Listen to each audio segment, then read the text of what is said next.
So hello everyone, welcome to our channel. So बच्चे लोग, हम लोग पढ़ रहे हैं क्लास 11th माइक्रो इकोनॉमिक्स और हमारी चल रही है unit 2 consumer equilibrium and demand, जिसमें अभी हम लोग कवर कर रहे हैं the portion of consumer equilibrium.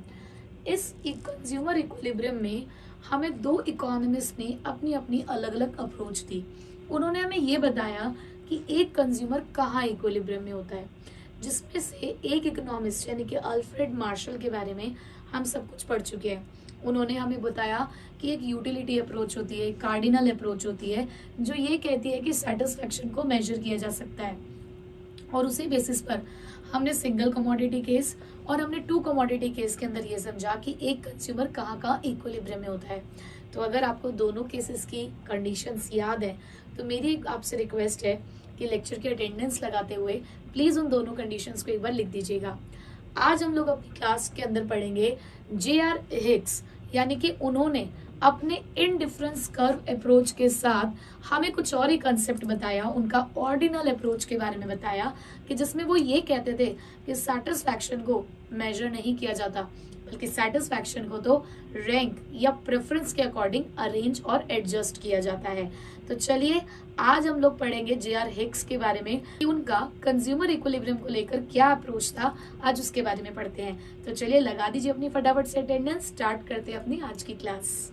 तो बच्चों, अब ऑर्डिनल अप्रोच को पढ़ने से पहले, इनडिफरेंस कर्व अप्रोच को पढ़ने से पहले कुछ बेसिक टर्म, कुछ टर्मिनोलॉजी है जिसको आपको यहाँ समझना होगा।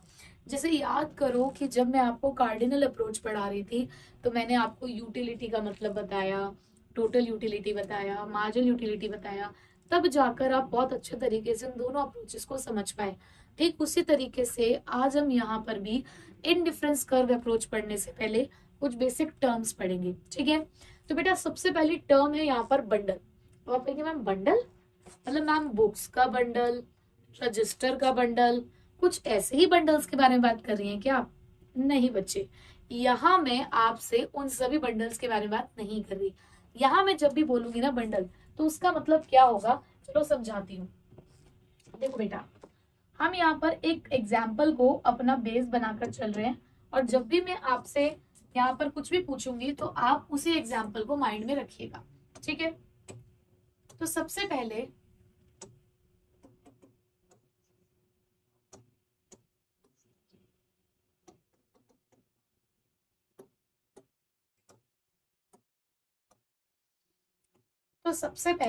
यही है हमारा वो नटखट राजू।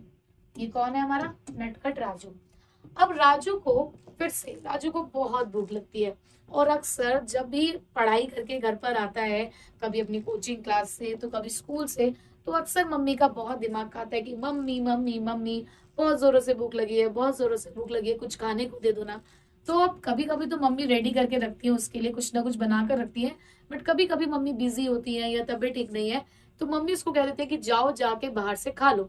तो एक दिन भी ऐसा ही हुआ कि राजू घर पे पहुंचा और कहता है mummy mummy mummy mummy mummy मुझे बहुत जोरों से भूख लगी है, क्या कुछ खाने को मिलेगा क्या?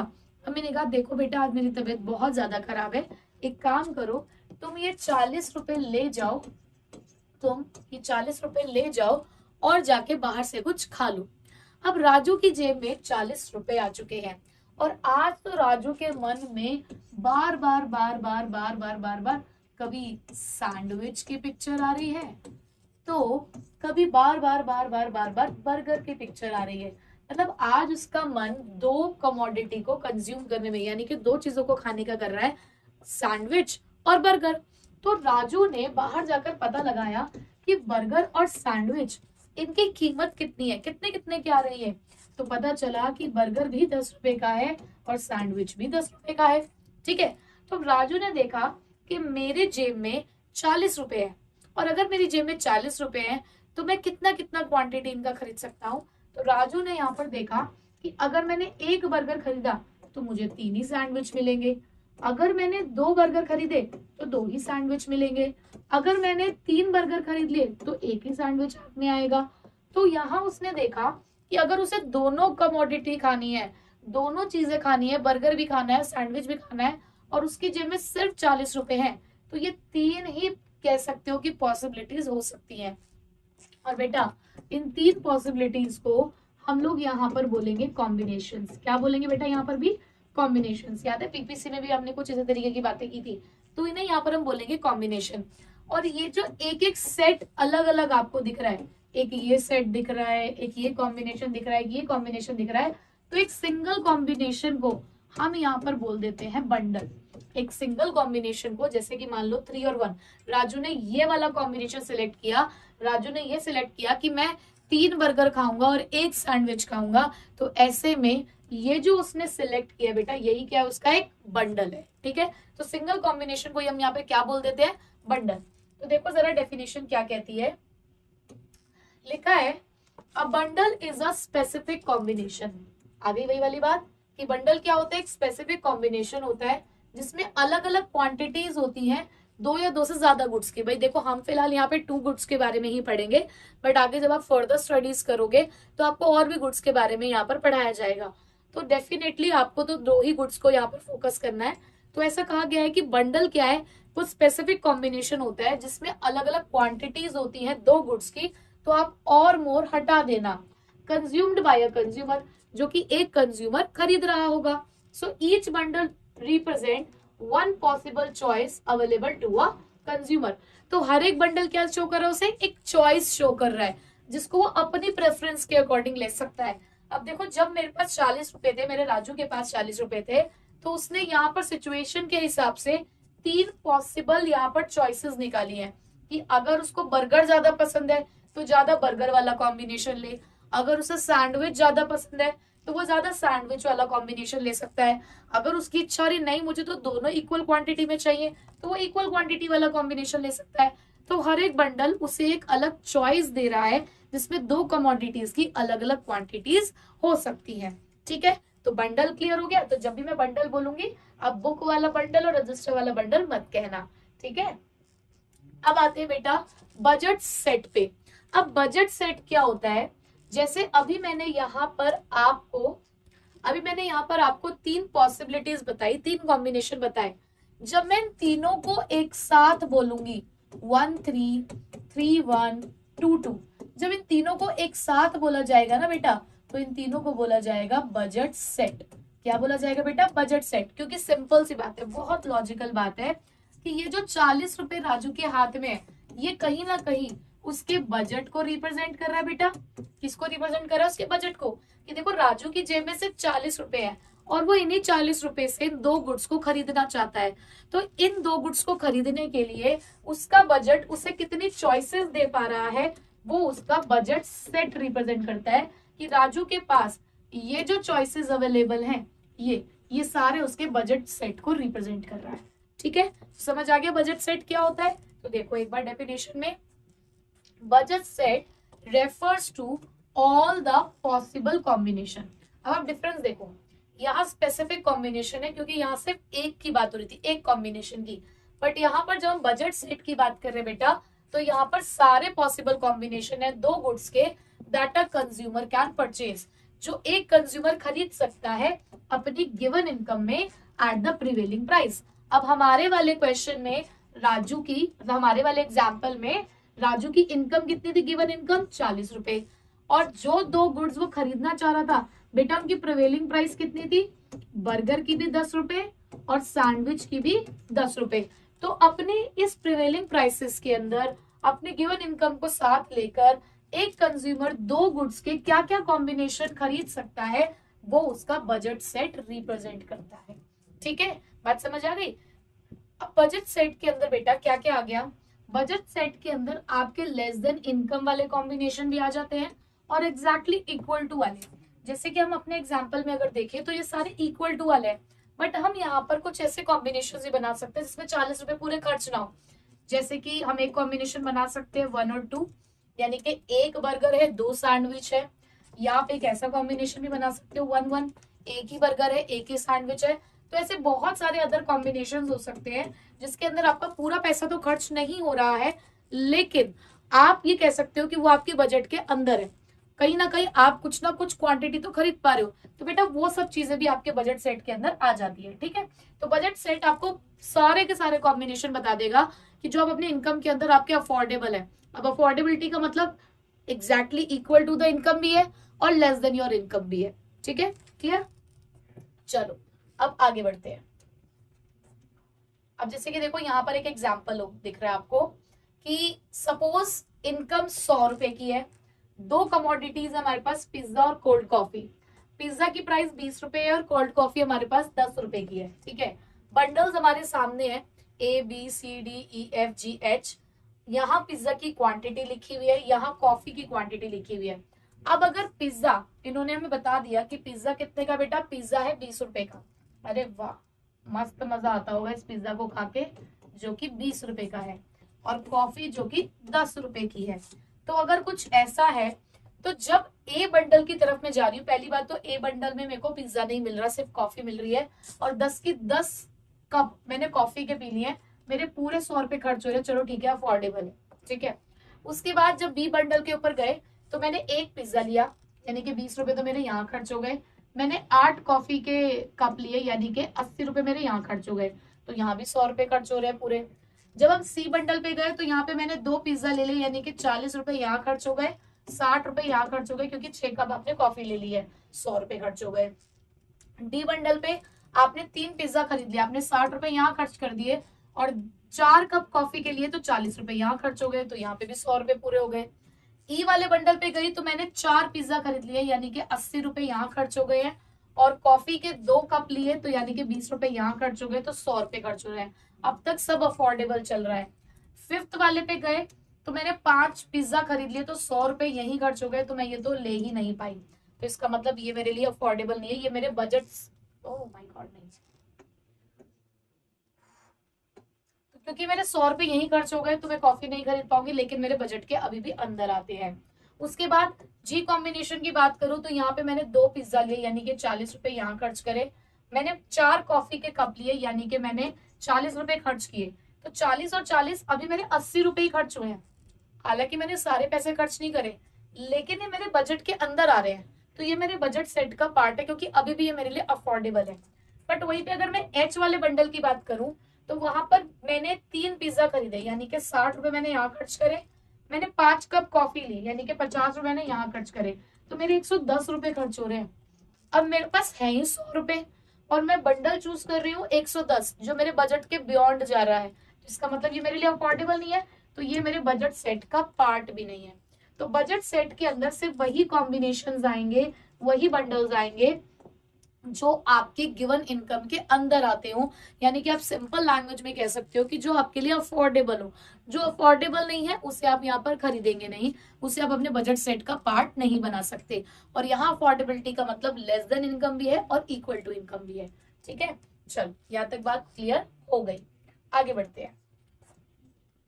नेक्स्ट टर्म आती है बेटा बजट कंस्ट्रेंट। ठीक है, अब कंस्ट्रेंट का मतलब क्या होता है बेटा? कंस्ट्रेंट का मतलब होता है हमेशा रुकावट, कि कोई ना कोई आपके बजट के अंदर एक बाधा है, एक परेशानी है।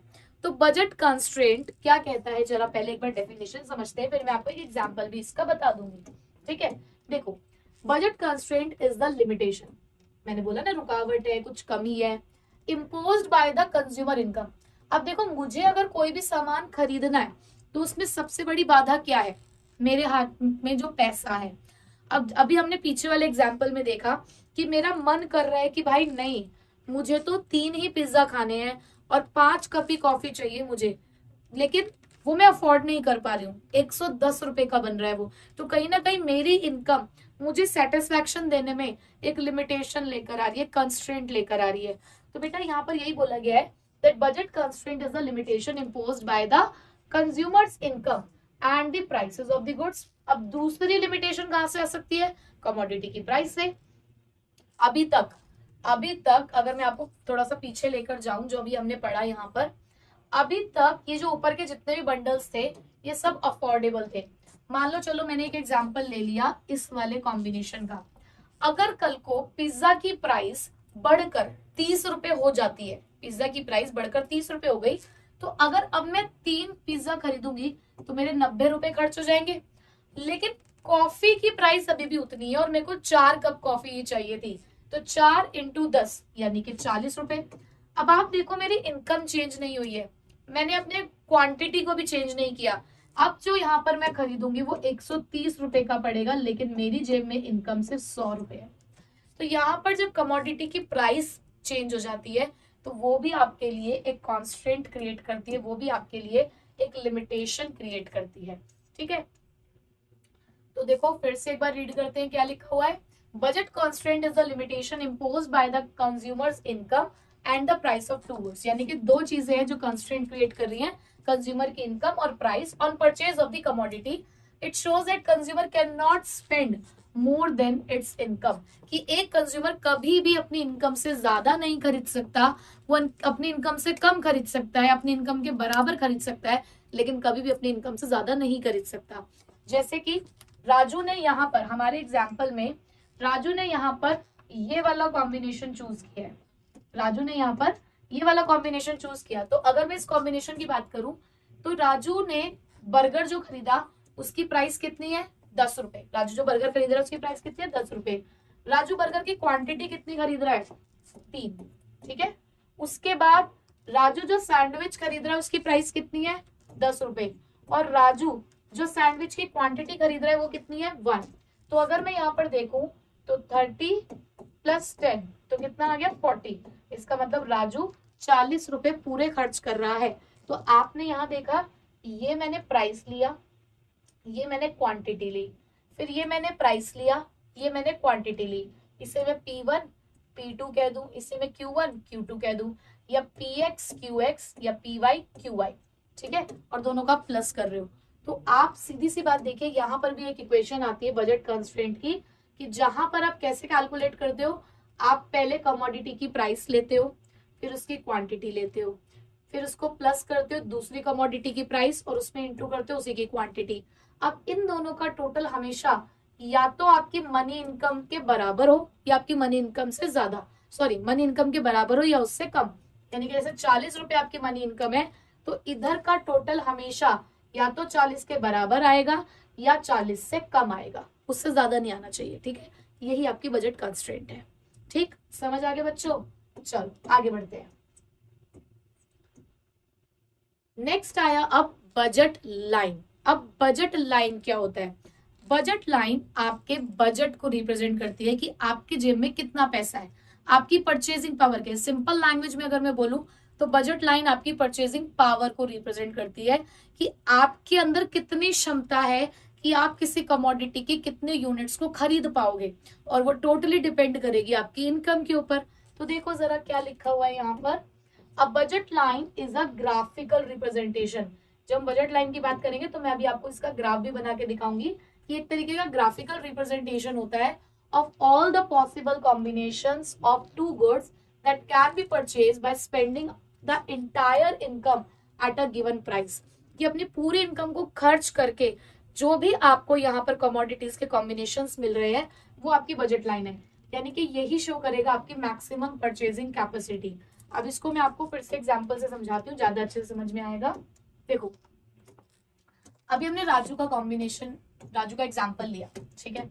फिर से हम लोग लेकर चलते हैं आपको राजू की कहानी की तरफ, कि हमारा राजू जिसकी जेब में थे 40 रुपए, 2 कमोडिटीज खरीदनी है, बर्गर और सैंडविच, दोनों है 10-10 रुपए के। ठीक है, अब अगर मैं इसका एक बजट सेट बनाती हूँ आपके सामने, जिसमें मैं सारे कॉम्बिनेशंस लिखूंगी, सारे के सारे, 1 burger 1 sandwich, 1 burger 2 sandwich, 1 burger 3 sandwich.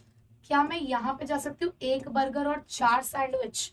चलो मैं लिख लेती हूँ, पर क्या मैं इसके आगे जा सकती हूँ? हालांकि मुझे यहीं पे रुकना होगा, लेकिन मैंने ये एक भी एक्स्ट्रा यहाँ पर लिख दिया है। ठीक है, चलो उसके बाद 2 burger 1 sandwich, 2 burger 2 sandwich, 2 burger 3 sandwich, एक एक्स्ट्रा वाला मैं हर किसी में लूंगी। ठीक है, उसके बाद 3 बर्गर 1 सैंडविच, 4 बर्गर 1 सैंडविच। उसके बाद क्या मैं 5 बर्गर और 1 सैंडविच पे जा सकती हूँ? नहीं। फिलहाल यहाँ पे मैंने बहुत सारी चीजें लिख दी है, कुछ एक्स्ट्रा भी लिख दी है। अगर मुझे बजट सेट बनाना है, अगर मुझे बजट सेट बनाना है तो बजट सेट तो ये कहता है कि आप सिर्फ वही वाले कॉम्बिनेशंस लिख सकते हो जो आपके बजट के अंदर आते हो, यानी कि जो आपकी मनी इनकम से या तो कम हो या उसके बराबर हो, अफोर्डेबल होने चाहिए। लेस देन इनकम भी हो सकता है, इक्वल टू इनकम भी हो सकता है। अब अगर मैं इस वाले सेट की बात करूं बेटा, तो ये वाले सेट में तो मेरे 50 रुपए खर्च हो रहे हैं, है ना, 10 और 40, 50 रुपए। तो क्या ये बजट सेट का पार्ट है? नहीं। तो इसको तो बेटा मुझे तुरंत यहाँ से हटाना होगा, तो ये तो मेरा बिल्कुल भी यहाँ पर नहीं आने वाला, ठीक है। उसके बाद अगर मैं इस वाले पे जाऊं इन बंडल्स पे, तो उसमें से मुझे इसको एलिमिनेट करना है। मुझे क्यों इसको एलिमिनेट करना है? क्योंकि ये भी मेरे बजट सेट का पार्ट बिल्कुल भी नहीं है, ठीक है, ये मेरे बजट सेट का पार्ट नहीं है क्योंकि अफोर्डेबल नहीं है। अगर मैं इधर भी जाऊं तो मेरे लिए ये अफोर्डेबल नहीं है, और ये तो मेरे लिए बिल्कुल भी अफोर्डेबल नहीं है। तो मैंने जितने क्रॉस कर दिए, अगर मैं इन सबको हटा दूं, तो इन सबको हटाने के बाद जो मुझे मिल रहा है ना, इन सबको हटाने के बाद जो मुझे मिल रहा है वो मेरा बजट सेट है, ठीक है। वो मेरा क्या है बेटा? वो मेरा बजट सेट है। और कहीं ना कहीं बजट सेट के अंदर जितने भी आपके ये बंडल्स आ रहे हैं, ये आपके बजट कंस्ट्रेंट को भी शो कर रहे हैं। पर अगर मुझे बजट लाइन के कॉम्बिनेशन चाहिए, अगर मुझे बजट लाइन के कॉम्बिनेशन चाहिए ना बच्चे, तो बजट लाइन कहती है कि सिर्फ वही कॉम्बिनेशन बजट लाइन का पार्ट बनेंगे जिसमें आपकी इंटायर इनकम खर्च हो रही हो, पूरे 40 रुपए खर्च होने चाहिए। तो यहाँ मुझे सिलेक्शन करना पड़ेगा कि देखो भाई, यहाँ पे मेरे सिर्फ 20 रुपए खर्च हो रहे हैं, यहाँ मेरे 30 रुपए खर्च हो रहे हैं, यहाँ मेरे 40 रुपए खर्च हो रहे हैं, ठीक है। कहाँ? यहाँ 40 रुपए खर्च हो रहे हैं। इसमें भी अगर मैं देखूं तो यहाँ 40 रुपए खर्च हो रहे हैं, इसमें देखो तो यहाँ 40 रुपए खर्च हो रहे हैं।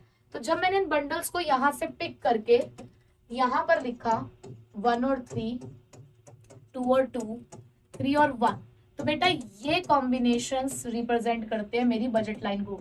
जब इन कॉम्बिनेशंस को मैं ग्राफिकली प्रेजेंट करूंगी तो बच जाएगी मेरी बजट लाइन, क्योंकि ये मेरे पूरे बजट को रिप्रेजेंट कर रहे हैं कि अपने 40 रुपए को पूरी तरीके से खर्च करके मैं किसी भी दो कमोडिटीज के at prevailing market price in combinations को खरीद सकती हूँ। मैं चाहे कोई सा भी कॉम्बिनेशंस खरीदूं, उससे मेरे बजट पे कोई फर्क नहीं पड़ेगा, क्योंकि तीनों के तीनों मेरे पूरे बजट को इंटायरली खर्च करते हैं, ठीक है। तो फर्क समझ आ रहा है? Bundle, budget set, budget line, budget constraint. Bundle में बोलूंगी तो सिंगल, कोई सा भी एक एक एक एक कॉम्बिनेशन उठा लिया तो वो बंडल है। जब आपने अपने बजट के हिसाब से कुछ ऐसे कॉम्बिनेशंस बनाए जो आपकी इनकम से या तो कम है या उसके बराबर है, तो वो बजट सेट है।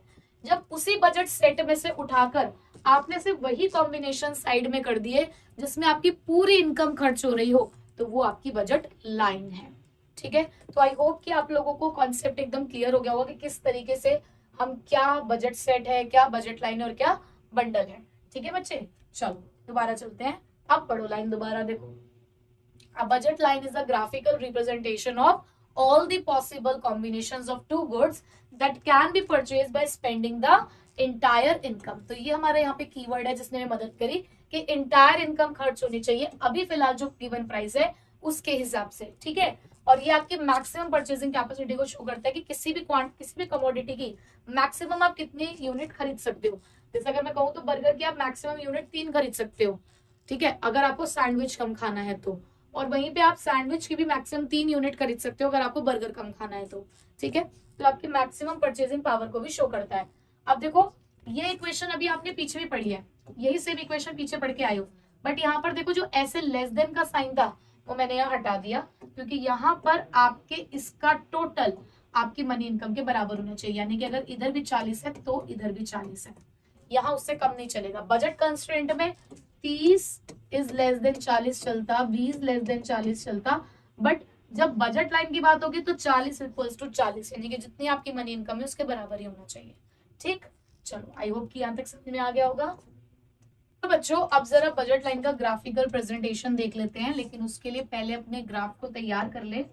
हम लोग सारी चीजों को लिख लेते हैं, क्योंकि लिखेंगे तभी पूरे मार्क्स मिलेंगे।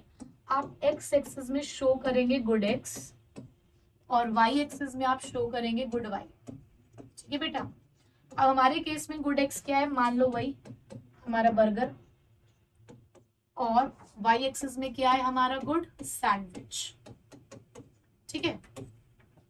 अब जो बजट लाइन होती है ना बेटा, बजट लाइन आपकी बनती है पता है कैसे? बजट लाइन आपकी बनती है एकदम ऐसे, downward sloping, straight line downward sloping, ये है हमारी बजट लाइन। अब ये जो आपकी बजट लाइन है वो क्या रिप्रेजेंट कर रही है, जरा आप उस चीज को बहुत ध्यान से समझेंगे। इस बजट लाइन पे जितने भी कॉम्बिनेशंस होंगे, जैसे मैं यहाँ पर कुछ भी अगर पॉइंट्स प्लॉट कर दूं, वो सारे के सारे पॉइंट्स ना बेटा वो सारे के सारे पॉइंट्स वो पॉइंट्स होंगे जिसमें आपकी एंटायर इनकम खर्च हो रही होगी। जैसे कि हमने 3 कॉम्बिनेशंस देखे थे। पहला कॉम्बिनेशन था ये, दूसरा कॉम्बिनेशन था ये, तीसरा कॉम्बिनेशन था ये।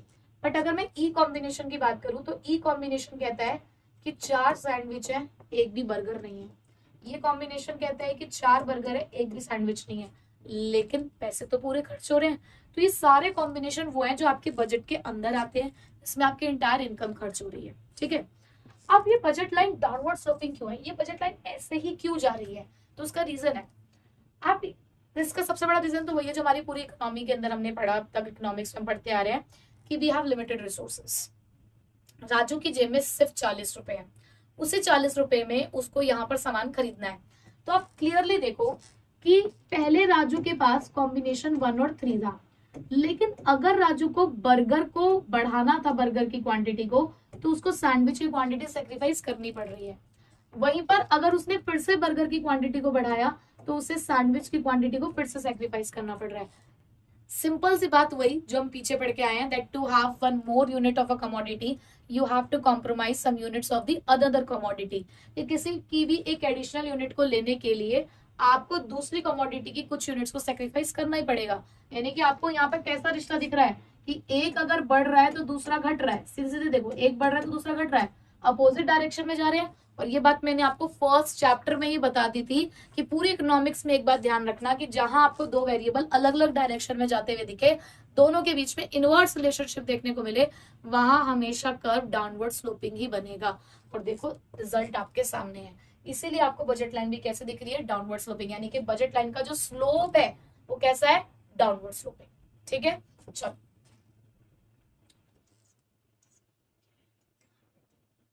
देखो, अब अगर आपसे 3 नंबर का ये क्वेश्चन पूछ ले तो आपको जवाब आना चाहिए ना, आपको पता होना चाहिए इसका आंसर क्या लिखना है। तो चलो मैं तो आपको पूरा सब कुछ दे रही हूँ यहाँ पे।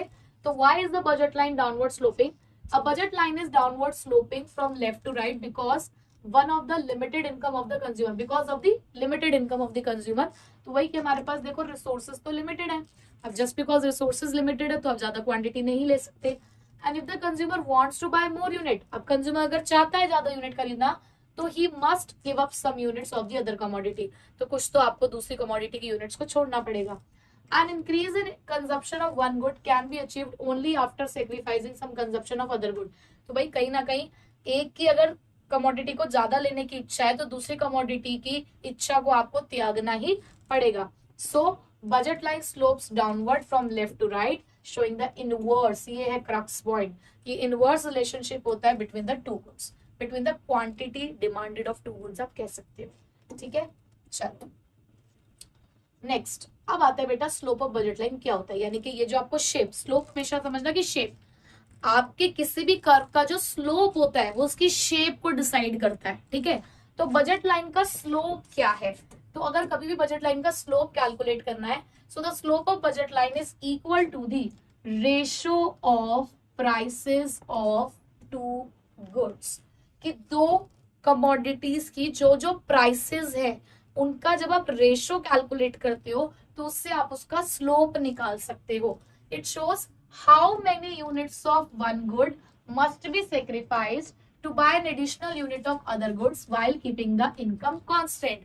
कि अगर हम इनकम को कांस्टेंट माने, हम इनकम को चेंज नहीं कर रहे, तो आपको किसी भी कमोडिटी की एक एक्स्ट्रा यूनिट को लेने के लिए उस दूसरी कमोडिटी की कितनी यूनिट्स को छोड़ना पड़ेगा, वो उसके स्लोप से पता चलता है।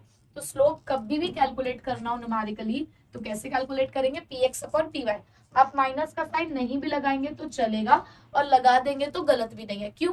क्योंकि ये माइनस का साइन सिग्निफाई करता है that there is an inverse relationship, कि आपको कहीं ना कहीं दिख रहा है ना कि इनवर्स रिलेशनशिप है जिसकी वजह से डाउनवर्ड स्लोपिंग करवा रहा है।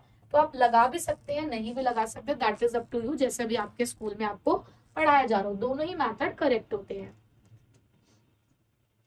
अब एग्जाम्पल देख लो कि मान लो किसी की इनकम 100 रुपए है, पिज्जा की प्राइस 20 रुपए है, कोल्ड कॉफी 10 रुपए की है, तो स्लोप क्या होगा वहां पे 20 डिवाइडेड बाई 10 यानी कि -2। इसका मतलब क्या हो रहा है पता है, आप क्या बता रहे हो स्लोप से, कि अगर आपको पिज्जा की एक एक्स्ट्रा यूनिट चाहिए तो आपको कोल्ड कॉफी की 2 यूनिट को सेक्रीफाइस करना पड़ेगा। ये 2 ये सिग्निफाई कर रहा है, देखो -2 आया ना, कि अगर आपको पिज्जा की 1 यूनिट चाहिए तो आपको कॉफी की 2 यूनिट माइनस करनी पड़ेगी, तब जाके आप ये कर पाओगे। तो कई बार ऐसा 1 मार्क्स के लिए न्यूमेरिकल भी आपसे पूछा जा सकता है। ठीक है, सो क्लियर हो गया आपको यहाँ तक। तो आई होप कि आज मैंने आपको जितने भी बेसिक टर्म्स पढ़ाए तो आपको क्लियर होंगे। जब आप ये बेसिक टर्म अच्छे से समझ लोगे ना तो आईसी कर्व अप्रोच बहुत इजी है, बहुत आसानी से आप उन सब चीजों को समझ जाओगे। ठीक है, तो आई होप कि आज मैंने आपको जितनी भी चीजें पढ़ाई वो आपको अच्छे से समझ में आ गई होंगी। नेक्स्ट क्लास में लेकर आऊंगी इसी के कुछ आगे की कॉन्सेप्ट्स, आगे के टॉपिक, आगे इसका कंज्यूमर इक्विलिब्रियम, पर तब तक यहाँ के कॉन्सेप्ट्स एकदम क्लियर कर लीजिएगा। ठीक है, तो चलिए मिलते हैं आपसे नेक्स्ट क्लास में इसके कुछ आगे के टॉपिक्स के साथ। So till then take care, bye bye.